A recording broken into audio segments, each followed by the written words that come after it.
It probably started as one moment of doubt. His phone was sitting there, face up, and something in you just needed to know. You told yourself it would be the only time. But you know how this goes by now. You've done it again since then, more than once, more than you'd ever admit out loud, even to the closest person in your life, besides the one you're actually checking on. Waiting until he's in the shower, scrolling through texts, call logs, deleted conversations, looking for anything that confirms your fear, or, just as often, hoping desperately to find nothing at all. Some nights you find nothing, and the relief lasts maybe an hour before the doubt creeps back in. Other nights you find something ambiguous, a name you don't recognize, a message you can't quite interpret, and it sends you spiraling for days. You're exhausted in a way that has nothing to do with sleep. Checking his phone has become a second job, one you never applied for and can't seem to quit, no matter how much it costs you. And here's the part that might be hardest to admit. You started checking to feel safer. But you don't actually feel safer. You just feel more and more like someone you don't recognize, doing something you never imagined yourself doing, to a person you're still trying to trust. If that's where you are right now, I want you to know something before we go any further. Your fear makes complete sense, but the way you're managing it might be quietly finishing off the very trust you're trying so hard to protect, in both directions at once.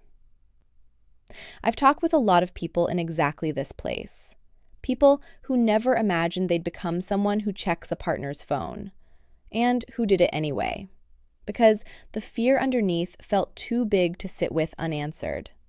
And no amount of reasoning with themselves seemed able to make it quiet down on its own.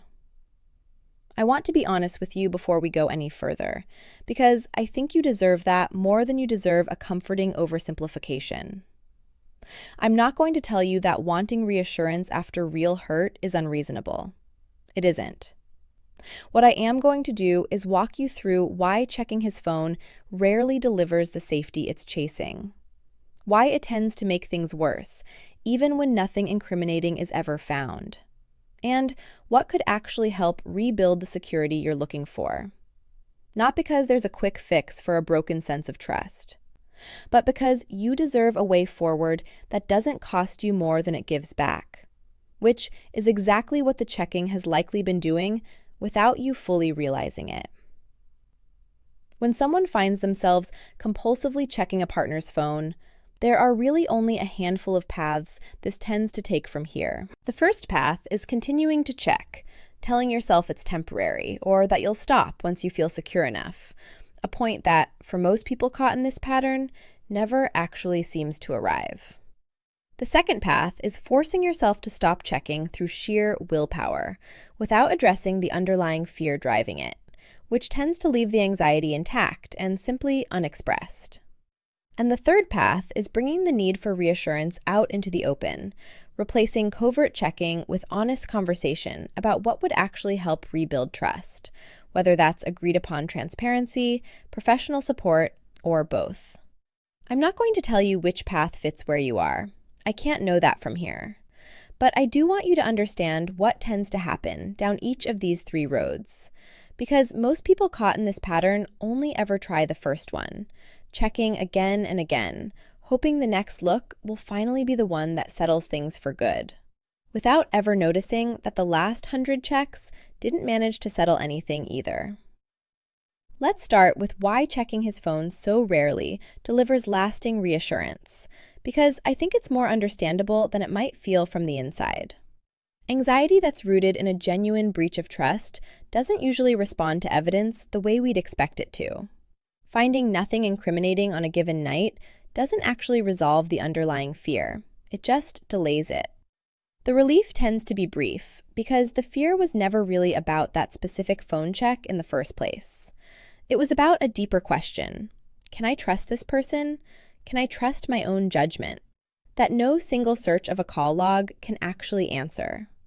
Which means the checking behavior, instead of solving the problem, ends up becoming its own separate habit, disconnected from whatever original evidence it was meant to find. There's a useful comparison here to how anxiety works more generally, worth naming without turning it into a clinical label.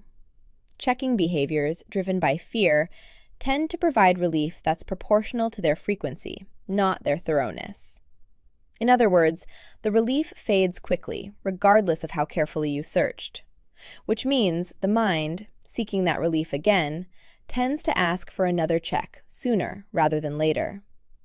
It's a pattern that rewards repetition rather than resolution, and the more you check, the more checking starts to feel like the only tool you have, even as it becomes less and less effective at actually producing peace. And here's something worth sitting with, because it applies to almost every decision inside a pattern like this. Everything you do, or don't do, carries a short-term consequence and a long-term one. In the short term, checking feels like taking control of an unbearable uncertainty, doing something, rather than sitting helplessly with fear you can't verify one way or the other. But the long-term consequence of repeated checking is twofold, and both parts matter. First, it tends to intensify the anxiety it's meant to soothe, because each check either produces temporary relief that fades quickly, or produces new, often misread information that restarts the cycle at a higher level of distress. Second, and just as important, if the checking is ever discovered, it introduces its own breach of trust into a relationship that may already be fragile, turning a situation with one broken trust into a situation with two.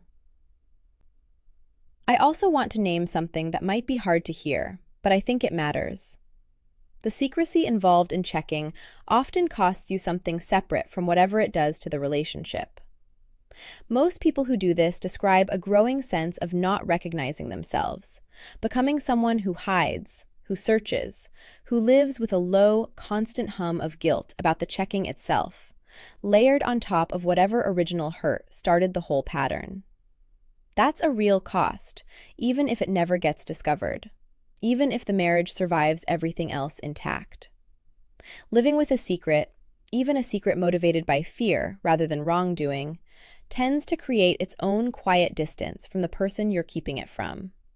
A strange irony, given that the checking usually started as an attempt to close distance, not create more of it.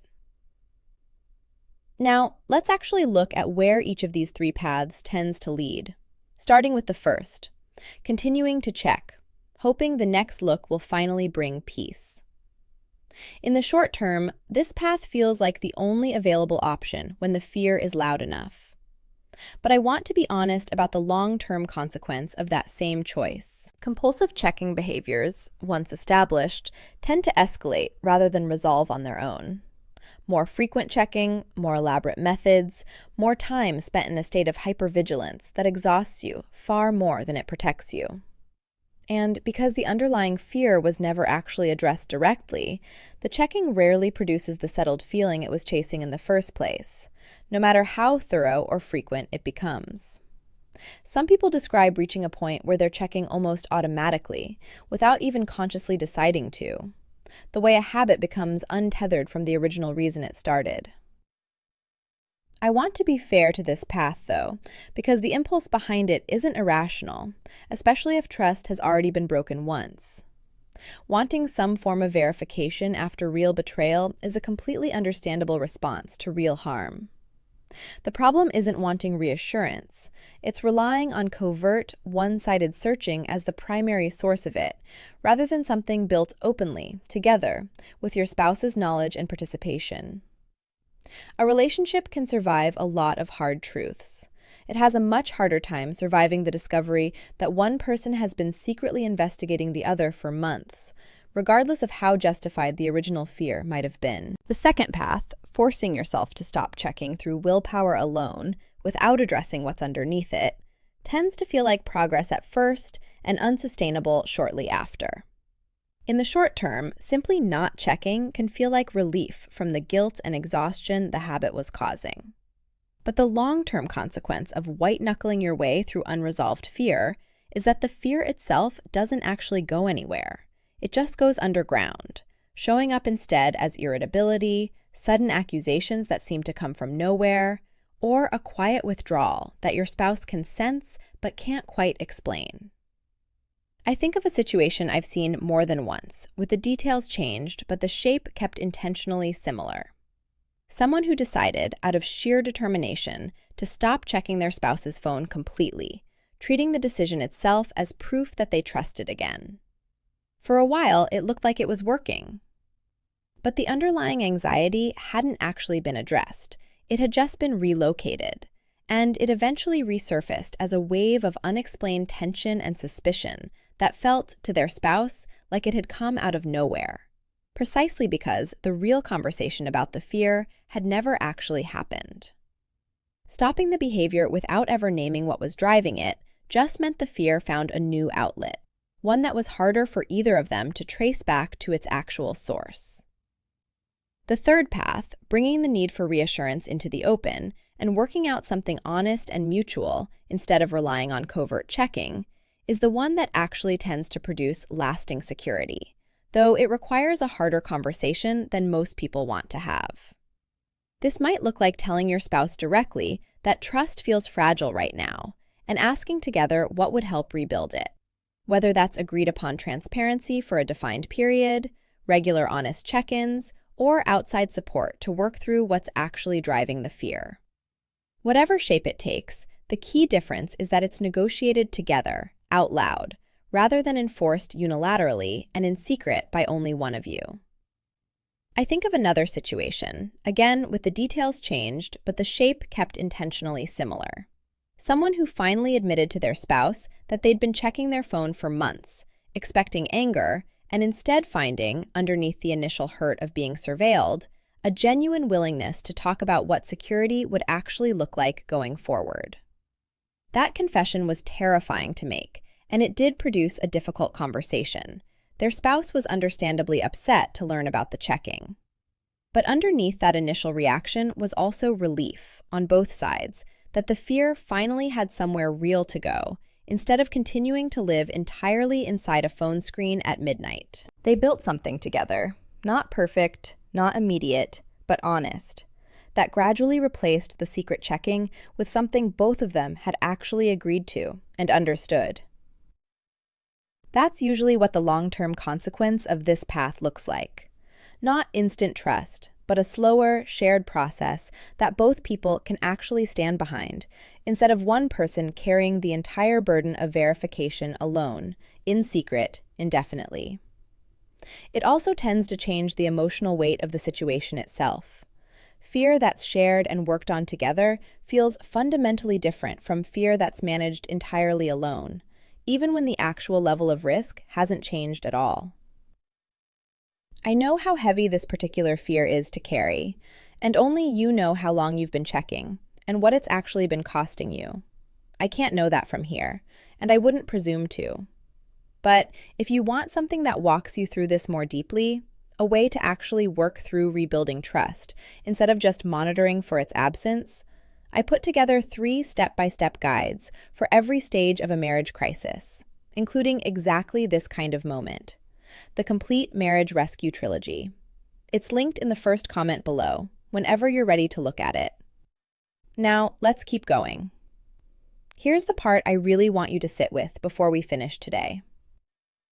Checking is not the same thing as trust, even though it can feel like a way of managing the absence of it.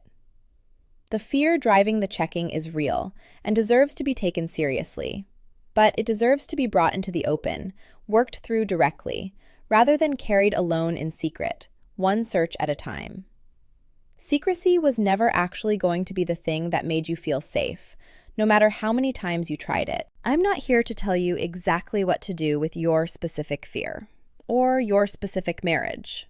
That's between you and your spouse, and it's a conversation only the two of you can actually have. Nobody outside of it, including me, gets to decide what you should or shouldn't need to feel secure. But if you do want support thinking this through, a clear way to understand this pattern and what actually helps rebuild trust instead of monitoring for its breakdown, that's exactly what the Complete Marriage Rescue Trilogy was built for. It's not a lecture telling you to just trust blindly, and it's not a script telling you exactly what to say tonight. It's 3 guides that walk you through the process itself, one piece at a time, at whatever pace this actually takes, without pretending the fear will simply vanish once you decide to stop checking. It's linked in the first comment below. Take your time with it. Go look at it when you're actually ready. There's no rush on my end, and there shouldn't be on yours either.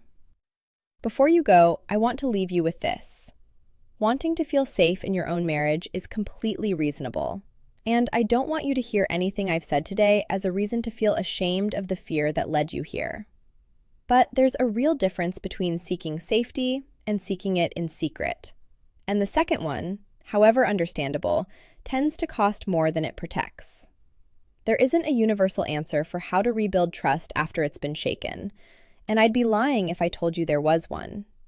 What's right is going to depend on your history, your spouse, and what you're both actually willing to build honestly, together, instead of separately and in secret. One careful conversation at a time. If any part of what I talked about today felt a little too familiar, I'd genuinely like to hear about it. Tell me in the comments how long you've been carrying this particular fear, and what it's actually cost you to manage it alone, in the quiet hours when nobody else could see what you were doing or why. Not to be judged, and not to be told exactly what to do by strangers on the internet. Just to be heard by other people carrying the exact same exhausting weight.